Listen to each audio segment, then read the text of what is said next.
बिस्मिल्लाहिर्रहमानिर्रहीम। अस्सलाम वालेकुम। सो डियर स्टूडेंट, चैप्टर 16 के न्यूमेरिकल्स करने लगे हम। तो स्टेटमेंट देखें 16.1 न्यूमेरिकल की आपको स्क्रीन पर नज़र आ रही है। Can an alternating current is represented by the equation I is equal to 20 sine 100 by T, compute its frequency and the maximum and RMS values of current. तो ये स्टेटमेंट थी।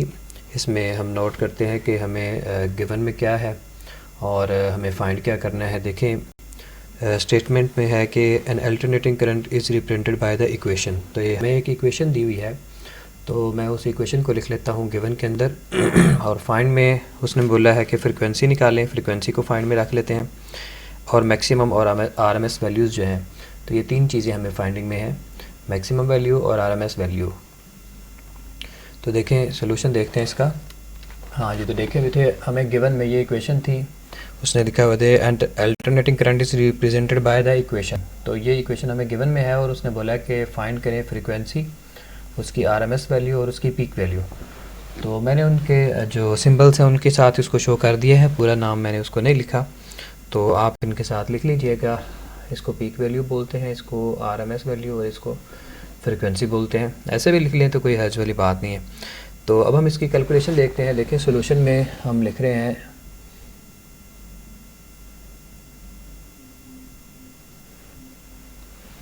सोल्यूशन में ये है जी I इक्वल टू 20, ये हमें given था 20 sign of 100 pi T. अब देखें इस इक्वेशन को हम 1 बोल देते हैं और इसका कंपैरिजन करते हैं इस इक्वेशन के साथ। ये इक्वेशन हमने AC करंट की पढ़ी हुई है, I equal to I naught sine theta, और थीटा जो था वो बराबर होता है ओमेगा टी के, तो मैंने थीटा को हटा के ओमेगा टी लिख दिया। और जो ओमेगा होता है वो 2 पाई एफ़ के बराबर होता है, लिहाजा मैं 2 पाई एफ़ को हटा के और ओमेगा को हटा के 2 पाई एफ़ लिख देता हूँ। ये देखिए 2 पाई एफ़। तो ये हमारे पास आ गई है इक्वेशन 2। ऊपर वाली इक्वेशन 1 बोल दी और नीचे वाली इक्वेशन 2। इन दोनों को कंपेयर करें ज़रा। सो comparing equation 1 and 2।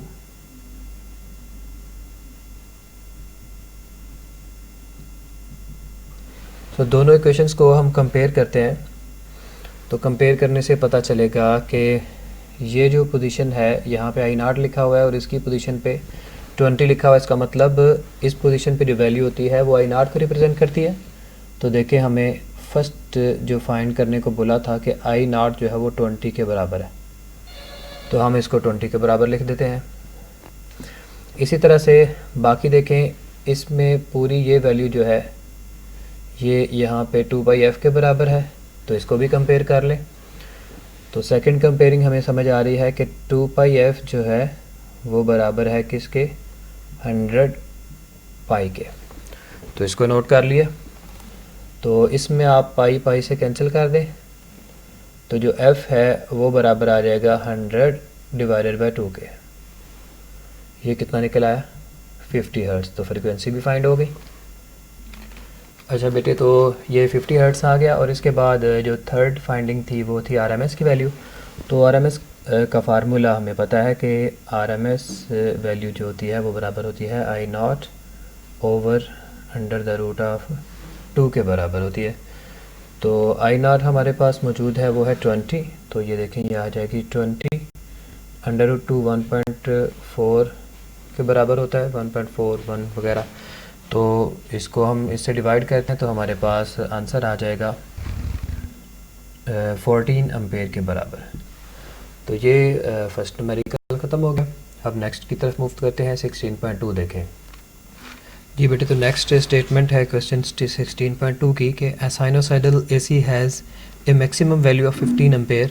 What are its RMS values if the time is recorded from the instant the current is 0 and is becoming positive? What is the instantaneous value of the current after 1/300 seconds? Give the frequency is 50 Hz. Given the frequency is 50 Hz. तो हमें given में जो चीज़ें non है हम उनको पहले note कर लेते हैं। एक तो उसने हमें बोला है कि मैक्सिमम वैल्यू ऑफ 15 एम्पेयर है, तो गिवन में I नॉट दिया हुआ है, फिर हमें टाइम दिया हुआ है और फ्रिक्वेंसी दी हुई है। तो ये तीन चीज़ें हमें गिवन में है। मैं इनको नोट कर लेता हूँ। देखें गिवन में आ गया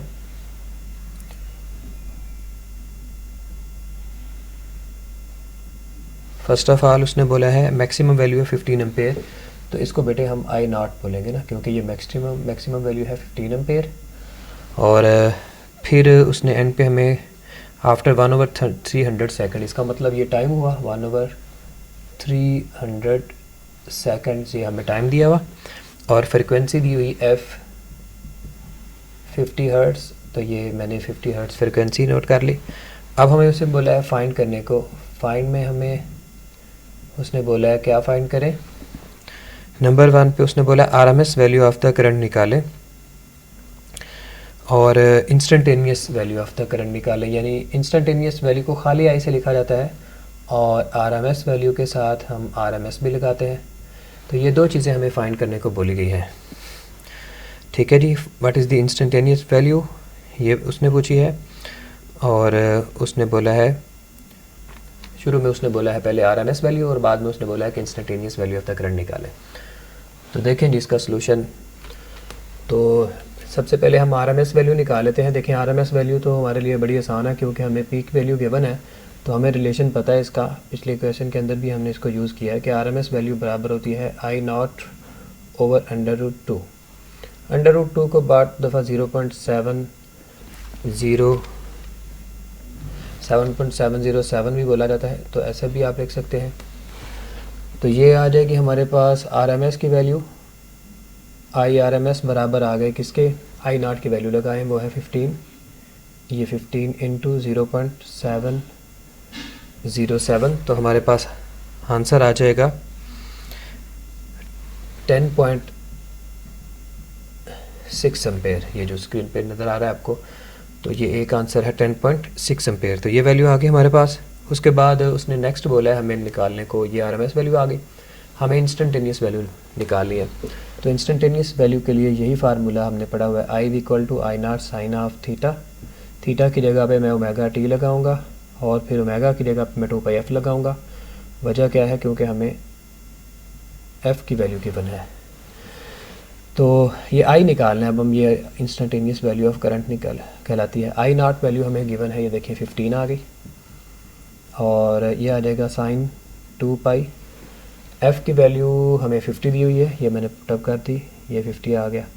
और टाइम की वैल्यू हमें 1/300 दिया हुआ है, ये मैंने 1/300 पुट किया, ये देखें।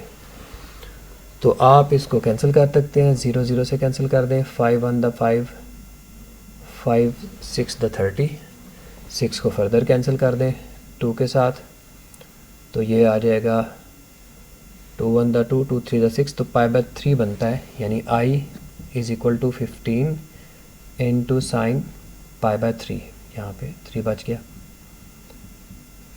π/3 का मतलब क्या है, 60 डिग्री। तो साइन 60 डिग्री की वैल्यू कैलकुलेट करें कैलकुलेटर से, तो हमारे पास वो वैल्यू आती है जी साइन π/3 की 0.866। तो अब इन दोनों वैल्यूज़ को आपस में मल्टीप्लाई करते हैं, तो मल्टीप्लाई करने से हमारे पास जो आंसर आ रहा है वो आ रहा है यही मल्टीप्लिकेशन के बाद 13 एम्पेयर या 12.9 एम्पेयर आ रहा है, तो वो भी 13 एम्पेयर के बराबर ही आएगा। तो इंस्टेंटेनियस करंट आ गया। तो ये हमें दो चीज़ें फाइंड करने को बोली थी, वो हमने निकाल दी है। एक इंस्टेंटेनियस वैल्यू, ये आई इक्वल टू 13 एम्पेयर आ गया, और आरएमएस वैल्यू जो है वो 10.6 एम्पेयर के बराबर है जी। तो हम नेक्स्ट 16.3 देखते हैं अब जी बेटे। तो 16.3 की स्टेटमेंट है जी, find the value of the current and inductive reactance when AC voltage to 20 volt at 50 hertz is pass through an inductor of 10 henry. तो ये स्टेटमेंट थी, हमें बोला गया है find the value of current and inductive reactance. तो हमें दो चीज़ें निकालनी है, एक तो करंट निकालना है। ये करंट डेफिनेटली इंस्टेंटेनियस करंट होगा, क्योंकि उसने बताया नहीं है कि आरएमएस है या फिर पीक है, तो हम इसको आई के बराबर ही लिखेंगे। और इंडक्टिव रिएक्टेंस जो हम लिखते हैं XL के बराबर। तो ये दो चीज़ें हमने निकालनी है। और गिवन में हमें वोल्टेज है 220 वोल्ट और 50 हर्ट्ज़ फ्रिक्वेंसी है, और इंडक्टर की इंडक्टेंस दी हुई है 10 हेनरी। तो तीन चीज़ें हमें गिवन में है, मैं इसको नोट कर लेता हूँ। गिवन में जी बेटे देखिए, तो मैंने मुख्तसर तौर पे लिख दिया है कि जो गिवन में था 220 वोल्ट फ्रिक्वेंसी और इंडक्टेंस, और फाइंड में हमें XL और I निकालना है। तो देखिए इसका सोल्यूशन, हमें पहले XL निकालना है, inductor reactance of in the inductor, तो बेटे उसका फार्मूला हमें बड़ा नॉन है, एक्स एल बराबर होता है ओमेगा एल के, और एक्स एल ओमेगा की वैल्यू लगाएं वो है 2 पाई एफ एल के बराबर है। तो इसमें जो वैल्यूज़ गिवन है आप नोट करें उनको। एक्स एल बराबर आ जाएगा 2 इंटू 3.14 वैल्यू पाई की आ गई। फ्रिक्वेंसी की वैल्यू है हमारे पास 50 और इंडक्टेंस की वैल्यू है 10। तो ये सारी वैल्यूज़ आपस में मल्टीप्लाई हो रही हैं, इनको मल्टीप्लाई करें तो एक्स एल बराबर आ गया 3140 ohm. Reactance of the inductor भी रेजिस्टेंस ही होती है, इसलिए इसके यूनिट भी ओहम ही होंगे। अभी हमें आई निकालना है, तो हम I equal to V over R formula जानते हैं, I equal to V over R, लेकिन यहाँ पे आर तो नहीं आएगा ना, तो एक्सएल आएगा उसकी जगह पे, क्योंकि रेजिस्टेंस यहाँ पे कैपेसिटर इंडक्टर की है, तो इंडक्टर की रेजिस्टेंस को एक्सएल से लिखा जाता है, वो अभी हमने फाइंड किया है। वोल्टेज हमें गिवन है 220, यह आ जाएगा 220 डिवाइडेड बाय एक्सएल की वैल्यू लगा दें 3140। तो ये करंट आ गया हमारे पास एम्पेयर्स में 0.070 एम्पेयर।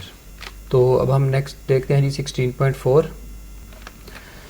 तो 16.4 की स्टेटमेंट देखें, कहते हैं ये circuit has an inductance of 1/π henry and resistance of 2000 ohm. A 50 Hz AC is supplied to it. Calculate the reactance and impedance offered by the circuit। ये स्टेटमेंट आपको नज़र आ रही है। तो बेटे देखें इसमें हमें गिवन में है इंडक्टेंस L की वैल्यू गिवन है, रेजिस्टेंस R की वैल्यू गिवन है और 50 हर्ट्ज़ फ्रिक्वेंसी F की वैल्यू गिवन है। तो तीन चीज़ें हमें गिवन में हैं और बोला गया है कैलकुलेट करें रिएक्टेंस। रिएक्टेंस को आप XL से लिखेंगे और इम्पीडेंस को आप Z से लिखेंगे। तो ये दो चीज़ें हमें फाइंड करनी है। तो देखें मैं गिवन में नोट कर लेता हूँ जी बेटे। तो ये तीनों चीज़ें इंडक्टेंस, रेजिस्टेंस और फ्रिक्वेंसी हमें गिवन थी और हमें बोला है कि XL निकालें यानी रिएक्टेंस ऑफ द इंडक्टर, और इम्पीडेंस निकालें। इम्पीडेंस को Z से लिखते हैं और रिएक्टेंस ऑफ द इंडक्टर को XL से लिखते हैं। तो दो चीज़ें हमें फाइंड कर रहे हैं। तो सोल्यूशन देखें जी।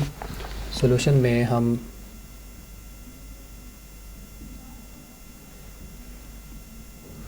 पहले XL को निकाल लेते हैं। XL इजीली फाइंड हो जाएगा, हमारे पास ओमेगा एल फार्मूला लगा देंगे। XL बराबर आ जाएगा, ओमेगा की वैल्यू 2πf के बराबर होती है, तो 2πf L बराबर आ गया। ये आ जाएगा XL इज इक्वल टू 2 पाई की वैल्यू मैं पाई रख देता हूँ, लेकिन F की वैल्यू जो है वो 50 लिख देता हूँ और L की वैल्यू 1/π लिख देता हूँ। तो ये पाई इस पाई से कैंसिल कर दें। 2 इंटू 50 कितना बन जाएगा जी 100। तो 100 ओहम हमारे पास आंसर आ गया है रिएक्टेंस ऑफ इंडक्टर का। अभी हमें निकालना है इम्पीडेंस। तो जब आप रजिस्टर और इंडक्टर दोनों लगे होते हैं ना जी, हम पीछे पढ़ के आए हैं, उसको LR सर्किट बोलते हैं। तो LR सर्किट के अंदर हमने इम्पीडेंस का फार्मूला देखा था कि वो बराबर आता है Z is equal to R square plus XL square के। तो इसलिए हम इसको लिख लेते हैं R स्क्वायर। R स्क्वायर का मतलब है R की वैल्यू 2000 है, वो पुटअप करते हैं। ये देखें 2000 और उसका स्क्वायर आ गया, प्लस XL की वैल्यू 100 है, उसका स्क्वायर कर दें तो ये 100 का स्क्वायर आ जाएगा। तो इसको सॉल्व कर लें। सॉल्व करने के बाद हमारे पास आंसर आ जाएगा 2002.5 ओम। तो ये आंसर आ गया हमारे पास आफ्टर द सोल्यूशन। तो बड़ा प्रिसाइज सा, बड़ा आसान सा क्वेश्चन था।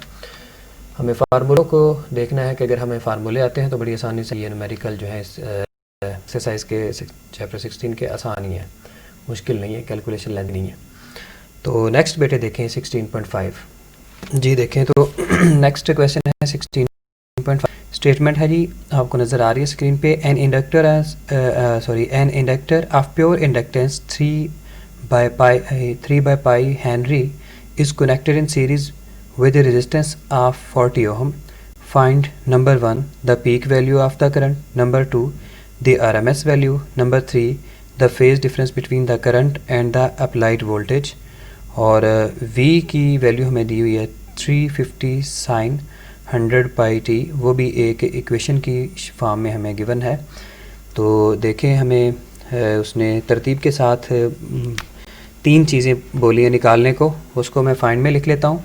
और जो हमें गिवन है, सबसे पहले उसने बोला है कि इंडक्टर है, उसकी इंडक्टेंस, तो इंडक्टेंस को एल के साथ लिखते हैं, वो मैं लिख देता हूँ। देखें ये बेटा, देखें जो गिवन में था डाटा, इंडक्टेंस की वैल्यू 3/पाई हेनरी थी, रेजिस्टेंस की वैल्यू 40 ओम थी, और वोल्टेज की वैल्यू 350 साइन 100 पाई टी, ये हमें गिवन में है। और हमें बोला कि फाइंड करना है आपने मैक्सिमम वैल्यू यानी आई नॉट, और आरएमएस वैल्यू, और फेज डिफरेंस थीटा। तो हमें ये इक्वेशन दी हुई है, इस इक्वेशन से हमें फर्दर जो फाइंडिंग हो सकती थी वो गिवन के अंदर, देखें हम इसको इस इक्वेशन के साथ कंपेयर कर लेते हैं। मैं इसको इक्वेशन 1 बोल देता हूँ और इसको इक्वेशन 2 बोल देते हैं कि v बराबर होता है v0 sine of theta, theta omega T के बराबर और ओमेगा 2 पाई एफ के बराबर। तो ये एक इक्वेशन आ गई 2। तो ये इक्वेशन 1 है और ये इक्वेशन 2 है। इन दोनों को कंपेयर कर लेते हैं। तो कंपेयर करें जी, कंपेयरिंग इक्वेशंस 1 एंड 2। तो इन दोनों को कंपेयर करें तो हमारे पास v0 की वैल्यू हमें मिल जाएगी। ये देखिए v0 की वैल्यू आ जाएगी 350। तो पहली फाइंडिंग आई हमारी 350 वोल्ट, v0 की वैल्यू आ गई। नेक्स्ट देखें आप, इस वैल्यू को पूरी को इसके बराबर रख दें। 100 पाई टी जो है वो बराबर है किसके, 100 pi t is equal to 2 pi f t के। ये पाई इस पाई से कैंसिल कर दें आप, टी को टी से कैंसिल कर दें, तो एफ सीधा सीधा 2 इधर आकर डिवाइड हो जाएगा, तो 50 हर्ट्ज़ के बराबर आ जाएगा एफ़ हमें चाहिए था। v0 भी हमें चाहिए, ये हमारे काम आएंगी चीज़ें। तो ये भी चीज़ें जो है ये हमें पता चल गई अब। तो अब इसका सलूशन देखें, हमें निकालना है, देखें क्या, I0 की वैल्यू। तो I0 जो है वो हमें V0 पता है, लेकिन सर्किट के अंदर असल में दो चीज़ें लगी हुई हैं, रेज़िस्टर भी लगा हुआ है और इंडक्टर भी। ये RL सीरीज सर्किट है। तो जब दो चीज़ें लगी होती हैं तो यानी आप बेटे, हमें उसने बोला है I0 निकाल, तो I0 एक्चुअली बराबर आएगा V0 ओवर Z के, यानी maximum voltage, peak voltage over impedance will be equal, यानी V ओवर R फार्मूला लगा लिया ना हमने, I equal to V over R formula. अब V0 तो हमें गिवन है लेकिन Z हमें नहीं पता, तो Z फिर दोबारा हम पिछले फार्मूले से जिस तरह से निकाला था कि Z बराबर आएगा R square plus XL square, क्योंकि दो जब चीज़ें लगी होती हैं सर्किट में तो फिर इम्पीडेंस जो है वो इस फार्मूले से निकलती है। रेजिस्टर भी लगा हुआ है और इंडक्टर भी, तो फिर इम्पीडेंस इस फार्मूले से निकलती है। तो रेजिस्टेंस की वैल्यू तो ऑलरेडी गिवन है, वो है 40 का स्क्वायर कर लें, और उसके बाद XL जो है वो बराबर होता है ओमेगा एल, यानी 2 पाई एफ एल, और उसका होल स्क्वायर कर दें। तो ये वैल्यूज़ जो गिवन है इसको पुट कर देते हैं और हमारे पास देखें Z आ जाएगा 40 स्क्वायर, ऐसे ही लिख दिया, प्लस 2 पाई एफ़ की वैल्यू मैंने देखे निकाल ली थी 50 आई, ये 50 की वैल्यू 50 लगा दिया, और एल की वैल्यू 3/पाई दी हुई है, ये 3 ओवर पाई लगा दिया और ऊपर स्क्वायर कर दिया। ये एफ आप ये पाई इस पाई से कैंसिल कर दें, ये 100 और 3 मल्टीप्लाई हो गए 300 बना रहा है। तो हमारे पास देखें Z बराबर आ गया है किसके, 40 स्क्वायर प्लस 300 स्क्वायर। तो ये हमारे पास वैल्यूज़ आ गई। तो ये आ जाएगा 1600 और ये 90,000। इसको ऐड कर लेते हैं, ऐड करने के बाद फिर इसका अंडर रूट करते हैं, तो हमारे पास Z की वैल्यू आ जाएगी इक्वल टू जी, ये वैल्यू आ गई हमारे पास इम्पीडेंस ऑफ द सर्किट की। अब I0 निकल सकता है, देखिए I0 बराबर आएगा V0 ओवर Z के। तो V0 हमें गिवन है, V0 ओवर Z। V0 की वैल्यू 350 आई थी, ये हमने 350 पुट कर दिया, और Z की वैल्यू 302.6 के बराबर थी, ये वैल्यू भी हमने लगा दी। तो I0 हमारे पास एम्पेयर्स में आ जाएगा, that will be equivalent to 1.16 ampere. तो ये आपने I0 की वैल्यू निकाल ली। अब हमें RMS निकालना है। तो RMS निकालना बड़ा आसान है, क्योंकि ये फार्मूला यूज़ होता है। RMS बराबर आ जाएगा 0.707 इंटू I0। तो तो ये मल्टीप्लाई होगा 0.707 इंटू ये ऊपर निकाला है हमने 1.16, दोनों को मल्टीप्लाई किया तो ये आंसर आ जाएगा 0.81 एम्पेयर। ये वैल्यू आ गई हमारे पास IRMS की। एक चीज़ रह गई है वो है थीटा। तो थीटा का फार्मूला लगाते हैं tan इनवर्स ऑफ XL। ये थी XL की वैल्यू और ये R की वैल्यू, तो ये भी आंसर आ जाएगा। देखें जो एक फाइंडिंग हमारी अभी पड़ी है theta is equal to tan inverse, तो ये देखें ये यहाँ पे हमने XL और R यूज़ किए थे ना, तो XL की वैल्यू देखें उसकी जगह पे 300 आया था, तो इसका मतलब ये फार्मूला है XL ओवर R का। तो XL की वैल्यू हमें निकाली हुई है पीछे, XL 300 के बराबर है और R जो है वो 40 के बराबर है। तो ये वैल्यूज़ लगा दें, 300 ओवर 40, ये बेशक इसे कैंसिल कर दें तो 30 ओवर 4 आ गया। तो theta tan inverse of 30 over 4 कर लें तो हमारे पास आंसर आ जाएगा, ये कैलकुलेटर से सॉल्व होगा जी, 82.4 डिग्री के बराबर आंसर आ गया। तो ये तीनों चीज़ें हमने फाइंड की। एक ही चीज़ जो है वो लेंथी थी, I0 की वैल्यू निकालनी, बाकी दो आसान थी। ऐसे न्यूमेरिकल जिनकी कैलकुलेशन लेंथी हो जाती है वो थोड़े से अनइम्पोर्टेंट इसी वजह से हो जाते हैं कि वो टाइम कंज्यूमिंग होते हैं, और न्यूमेरिकल जो है लॉन्ग क्वेश्चन में वो 3 नंबर का आता है, जिसकी वजह से बाद दफ़ा हम इन क्वेश्चंस को अनइम्पोर्टेंट में भी मार्क करवा देते हैं बच्चों को। लेकिन बहरहाल आपने इसमें देखना है, सीखना है, तो इसलिए हमने ये क्वेश्चन करवा दिए हैं। तो नेक्स्ट देखते हैं 16.6 की तरफ। जी देखें जी, नेक्स्ट 16.6 की स्टेटमेंट आपको नज़र आ रही है स्क्रीन पे। ए 10 milli henry 20 ohm coil is connected across 240 volt and 180 pi hertz source. How much power does it dissipate? देखें एक बड़ा मुख्तसर सी स्टेटमेंट है, बड़ी एक ब्रीफ स्टेटमेंट है इस क्वेश्चन की, लेकिन कैलकुलेशन थोड़ी इसकी लेंथी हो सकती है। तो ऐसे क्वेश्चन भी इम्पोर्टेंट ही होते हैं जिनकी स्टेटमेंट बहुत शॉर्ट होती है। बहरहाल इसको हम ज़रूर करेंगे क्वेश्चन को। तो देखते हैं जी, इसमें गिवन में हमें बड़ा उसने खुद ही दिया हुआ है 10 मिली हेनरी कॉयल है, यानी ये आपको पता है कि 10 मिली हेनरी का मतलब होता है कि ये 10 इंटू 10⁻³ हेनरी बनेंगे, यानी आप इसको 10⁻² हेनरी के बराबर लिख सकते हैं। तो ये इंडक्टेंस ऑफ द कॉयल थी, कनेक्टेड अक्रॉस 240 वोल्ट, तो वोल्टेज दिए हुए हैं, ये RMS वैल्यू होगी definitely, connected to a 240 volt and 180 over pi hertz source, और फ्रिक्वेंसी दी हुई है हमें, फ्रिक्वेंसी है जी 180 over pi, 180 over pi hertz. How much, ये हमें गिवन में थी चीज़ें, तो ये रेजिस्टेंस भी दी हुई है, रेजिस्टेंस ऑफ द कॉइल भी गिवन है, R is equal to 20 ohm. तो ये टोटल 4 वैल्यूज़ हैं हमें जो गिवन में है, इंडक्टेंस है, वोल्टेज है, फ्रिक्वेंसी है और रेजिस्टेंस है। चले अब हमने फाइंड क्या करना है, how much power does it dissipate. तो फाइंड में सिर्फ एक ही चीज़ है, देखें ज़रा इसको, फाइंड में हम लिखते हैं कि पावर डिसिपेशन कितनी होगी। तो पावर डिसिपेशन का फार्मूला मैं लगाता हूँ, फिर आपको पता चलेगा कि उसके साथ और कौन सी चीज़ें हमें निकालनी होगी। तो इसको हमने साइड पे नोट कर लिया, गिवन को और फाइंड को, जो फाइंडिंग थी, और अभी हमने इसका सलूशन देखते हैं जी।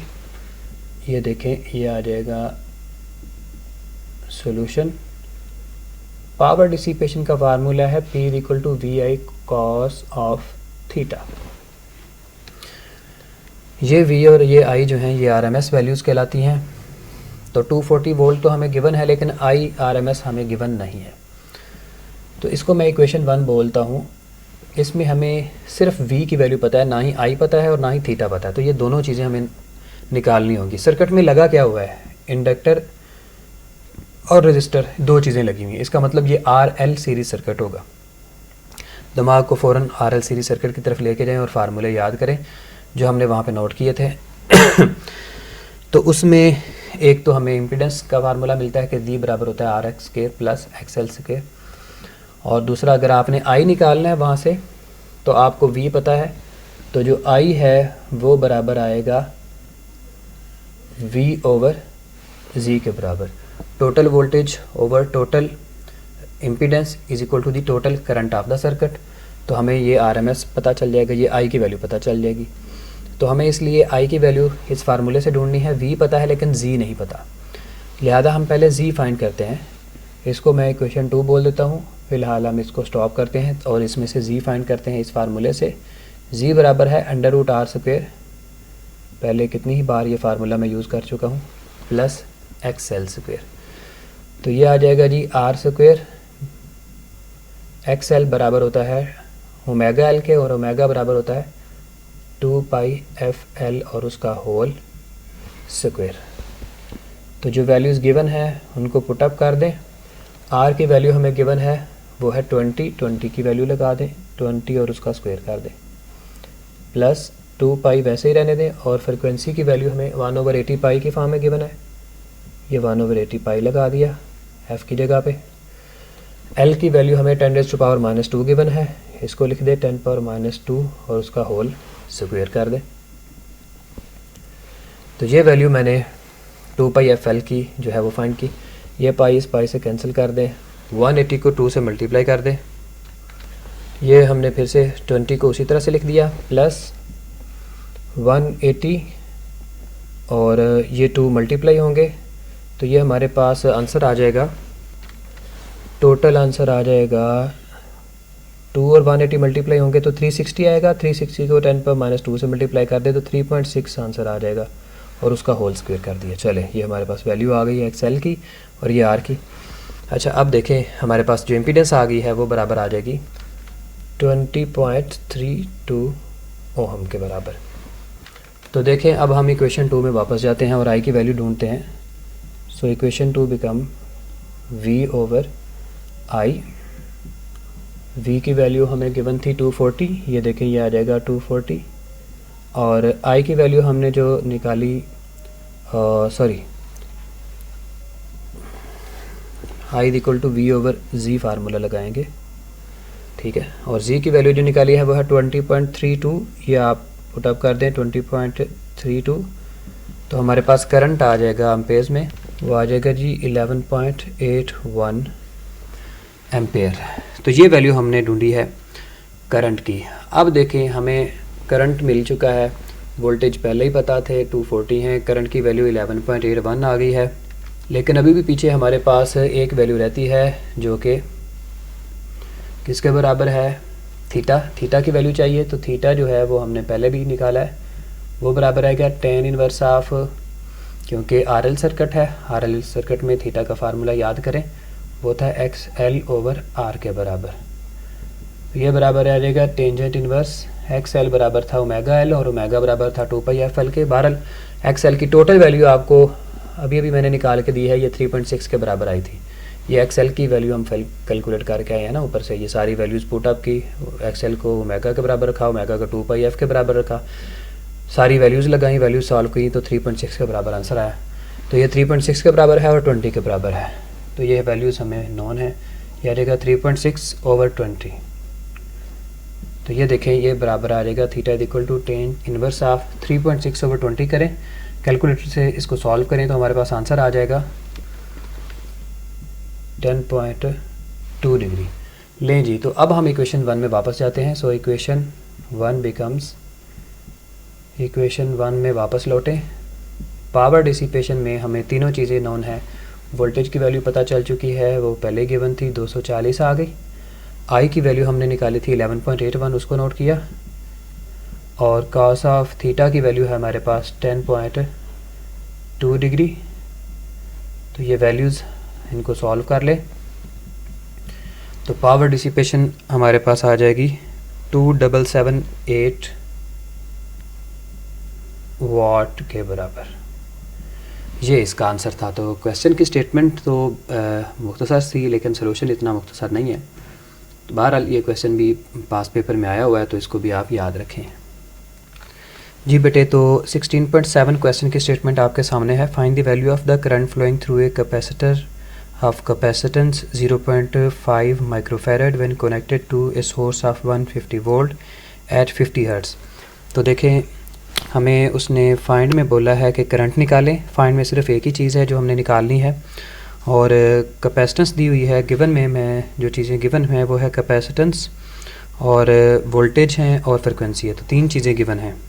कैपेसिटेंस है 0.5 माइक्रोफैरड, तो माइक्रोफैरड का मतलब है कि 10⁻⁻6 फैरड, तो वो मैंने इसलिए उसकी वैल्यू लगा दी, ये कैपेसिटेंस आ गई। उसके बाद उसने फ्रिक्वेंसी दी हुई है 50 हर्ट्ज़, फ्रिक्वेंसी नोट कर लें, और वोल्टेज भी दिए हुए हैं, तो V की वैल्यू भी नोट कर लें। V उसने दिया 150 वोल्ट, ये बेटे हमें गिवन में था। फाइंड हमें उसने सिर्फ बोला है कि आप निकालें इसमें क्या, जस्ट I की वैल्यू निकाल लें। करंट निकालना है जो कैपेसिटर में से गुजरेगा। तो सॉल्यूशन देखें, इसका सॉल्यूशन आ जाएगा, सॉल्यूशन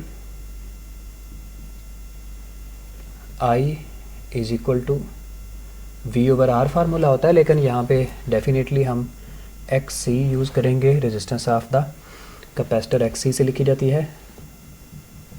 अब V तो हमें गिवन है, लेकिन XC गिवन नहीं है, लिहाजा हमें XC निकालना है पहले। तो XC किसके बराबर होता है, XC बराबर होता है 1/ωc के, और ओमेगा बराबर होता है 2πf के। तो ये वैल्यूज़ हमें गिवन है, सारी यूज़ करें। ये आ जाएगा 2 × पाई × f की वैल्यू नोट करें जी, 50 है, तो पाई की वैल्यू की जगह पे भी आप इसकी वैल्यू डाल दें, 3.14 मल्टीप्लाई विथ 50, 2πf हो गया। C की वैल्यू गिवन है 0.5 × 10⁻⁻6, या डायरेक्ट ही आप 5 × 10⁻⁻7 डाल दें तब भी ठीक है। 0.5 को 5 लिख दिया, 10⁻⁷ लगा दिया। XC की वैल्यू हमारे पास आ जाएगी, हाँ जी, तो XC की वैल्यू 6369 ओहम के बराबर आ गई है। अब करंट निकालना बड़ा आसान है। I की वैल्यू हमारे पास बराबर आ जाएगी V/XC, तो V की वैल्यू 150 गिवन है, देखें ये आ जाएगा 150 डिवाइडेड बाय XC, यानी 6369, तो ये I की वैल्यू हमारे पास एम्पेयर में आ जाएगी। ये आ जाएगा 0.0235 भी है साथ, 5 एम्पेयर, ये हमारे पास आंसर आ जाएगा जी। तो ये हमारा क्वेश्चन था नंबर 7। अब 8 की तरफ चलते हैं जी बेटे। तो 16.8 की स्टेटमेंट देखें, आपके सामने स्क्रीन पे है जी। An alternating source of EMF 12 volt and frequency 50 Hz is applied to a capacitor of capacitance 3 microfarad in series with a resistor of resistance 1 kilo ohm. Calculate the phase angle. तो actually ये resistor और capacitor लगे हुए हैं, तो एक RC series circuit का question बनता है।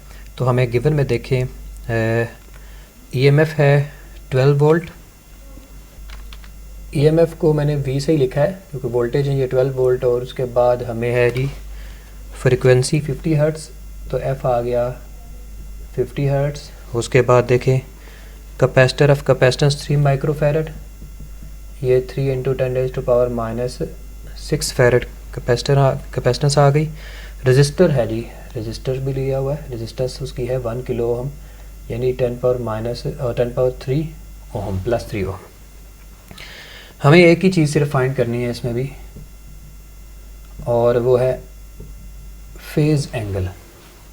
तो सॉल्यूशन में देखें, हमें फार्मूला पता है कि RC सीरीज सर्किट के अंदर फेज़ एंगल इस फार्मूले से निकलता था, XC/R फार्मूले से, ठीक है जी। तो हमें इसका मतलब क्या हुआ कि XC निकालना है और R निकालना है। अब XC को आप बेशक सेपरेटली सॉल्व कर लें, यहाँ पे XC = 1/ωc के बराबर आता है, और ओमेगा जो है वो 2πf के बराबर आता है, तो ये 2πfc के बराबर आ जाएगा। तो XC बराबर आ जाएगा 1/2 × पाई की वैल्यू लगा दें, वो है 3.141 या 14 ही बहुत है। तो फ्रिक्वेंसी की जो वैल्यू है वो है जी 50 लगा दें, ये 50 हर्ट्ज़ फ्रिक्वेंसी आ गई। कैपेसिटेंस की वैल्यू है 3 × 10⁻⁶, तो वो वैल्यू लगा दें। ये देखें सारी वैल्यूज़ पुट कर दें, तो हमारे पास XC आ जाएगा, XC का आंसर आ जाएगा। तो ये 1060.8 8 ओम एक्स सी के बराबर आ गई। ये रिएक्टेंस ऑफ द कैपेसिटर है। तो अब आप एक्स सी की वैल्यू भी पता है, आर की वैल्यू भी पता है, तो आसानी से थीटा निकाल सकते हैं। तो theta will become tan inverse, ये देखें एक्स सी की वैल्यू आ गई 1060.8 और आर की वैल्यू जो है वो है 10⁻³ यानी 1000। तो इन दोनों को हमने डिवाइड किया तो हमारे पास आंसर आ रहा है 46.7 डिग्री। तो ये आंसर है। ये इंपॉर्टेंट क्वेश्चन है क्योंकि मुख्तसर है, जितना शॉर्ट क्वेश्चन होता जाएगा न्यूमेरिकल में उतना वो इम्पोर्टेंट होगा। जी बच्चों, तो लास्ट न्यूमेरिकल है स्मार्ट सिलेबस में 16.9 के what is the resonant frequency of A circuit which includes A coil of inductance 2.5 Henry and A capacitance 40 microfarad. तो हमें गिवन में देखें दिया हुआ है, उसने इंडक्टेंस दी हुई है और कैपेसिटेंस दी हुई है और फाइंडिंग में उसने बोला है कि फ्रिक्वेंसी निकालें। तो मैं गिवन में लिख लेता हूँ इंडक्टेंस को L से लिखते हैं 2.5 हेनरी है और जो कैपेसिटेंस है वो है 40 माइक्रोफैरड। मतलब क्या कि 40 × 10⁻⁻6 फैरड आएगा। तो ये हमें उसकी इंडक्टेंस और कैपेसिटेंस दी है और हमें बोला गया है कि फाइंड करें फ्रिक्वेंसी। तो फ्रिक्वेंसी बराबर होती है, सोल्यूशन में देखें f बराबर होगा हमेशा रेजोनेंट फ्रिक्वेंसी डेफिनेटली पूछी है उसने। इसका ये फार्मूला है 1/2π √L C। तो वैल्यूज़ लगा दें, जस्ट 2 × 3.14 वैल्यू इसकी आ जाएगी। L की वैल्यू लगा दें, L की वैल्यू है 2.5, वो मैंने 2.5 लिख दी। कैपेसिटेंस की वैल्यू है 40 × 10⁻⁶, तो वो लिख दें। ये सारी वैल्यूज़ कैलकुलेटर से ही आप सॉल्व करेंगे। कैलकुलेटर से सॉल्व करें तो हमारे पास फ्रिक्वेंसी आ जाएगी 15.9 हर्ट्ज़, जो कि अप्रॉक्सीमेटली 16 हर्ट्ज़ के इक्वल आएगी जब आप राउंड ऑफ करेंगे। तो ये लास्ट न्यूमेरिकल था। तो ये न्यूमेरिकल हमारे ख़त्म हो गए हैं। अब इंशाल्लाह हम नेक्स्ट चैप्टर शुरू करने वाले हैं और आमतौर पे जो 16 चैप्टर की पेयरिंग है वो 18 के साथ है, लिहाजा ज़्यादा चांस यही है कि हम नेक्स्ट चैप्टर जो है वो 18 इंशाल्लाह शुरू करेंगे। सुब्हानक अल्लाहुम्मा बिहम्दिका अशहदु अल्ला इलाहा इल्ला अंता अस्तगफिरुका व अतूबु इलैक।